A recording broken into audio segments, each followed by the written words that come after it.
আর কৃষ্ণনগর থেকে লোকসভা ভোটের প্রচার শুরু করেছেন মমতা বন্দ্যোপাধ্যায়, যেমন কিছুক্ষণ আগে তন্ডিষ্ঠা বলছিল।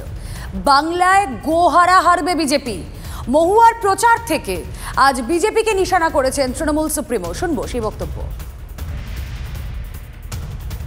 ইলেকশন তারাই নিজেদের জেতাবার জন্য জিতবে না, বাংলায় গোহারা হারবে এই কথাটা লিখে নিন। মহুয়ার উপরে দেখেছেন কি অত্যাচার হয়েছে, তাকে লোকসভা থেকে তাড়িয়ে দিয়েছে কারণ সে জোরে জোরে কথা বলতো বলে, বিজেপির বিরুদ্ধে আওয়াজ তুলতো বলে।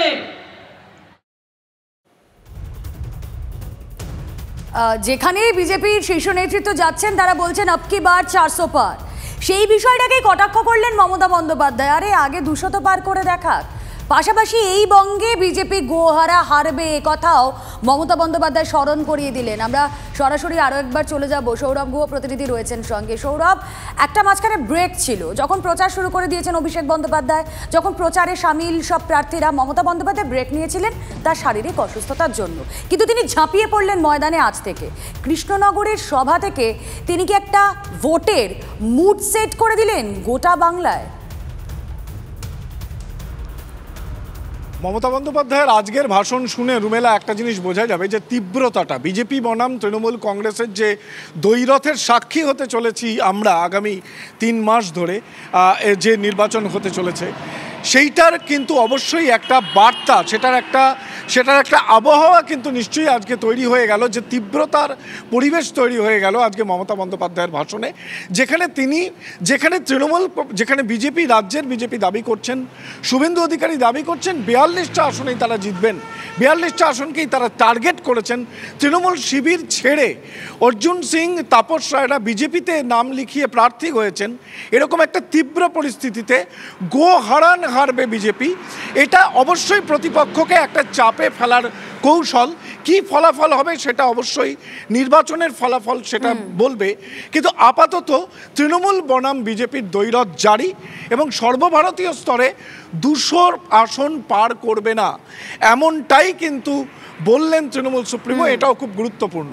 তবে আজকে সবচেয়ে বেশি গুরুত্বপূর্ণ জোটের রাস্তা। আপাতত অনেক ধন্যবাদ। আসলে এই দ্বৈরথটা সত্যি তৃণমূল ভার্সেস বিজেপি, কারণ মমতা বন্দ্যোপাধ্যায়, তনিষা তুমি শুনলে, তিনি বললেন যে আপনারা কংগ্রেসকে দিন, সিপিএমকে দিন, সেই ভোটগুলো আসলে চলে যাবে বিজেপিতে। তাই এখানে লড়াইটা বোধহয় তৃণমূল ভার্সেস বিজেপি। ঠিক তাই রুমেলা। শুধুমাত্র এইটাই নয়, এর পাশাপাশি আমরা দেখলাম মুখ্যমন্ত্রী মমতা বন্দ্যোপাধ্যায়ের বক্তব্যে ফিরে ফিরে এলো সিএএ এনআরসি। সিএএ এনআরসি করতে দেব না, সিএএ করলেই এনআরসির আওতায় পড়ে যাবেন। বিজেপির কাজ মিথ্যে বলে মতুয়া ভোট ভাগ করছে এই তো তৃণমূল নেত্রী। ভোটের পরে বিকল্প ব্যবস্থার আশ্বাস মুখ্যমন্ত্রীর। মোদির গ্যারান্টি জিরো আর আমাদের গ্যারান্টি মানুষই হিরো। তাই মনে রাখবেন, আমরা কে করতে দেবো না, আমরা এনআরসি করতে দেবো না, আমরা কাউকে নতুন করে উদ্বাস্তু হতে দেবো না।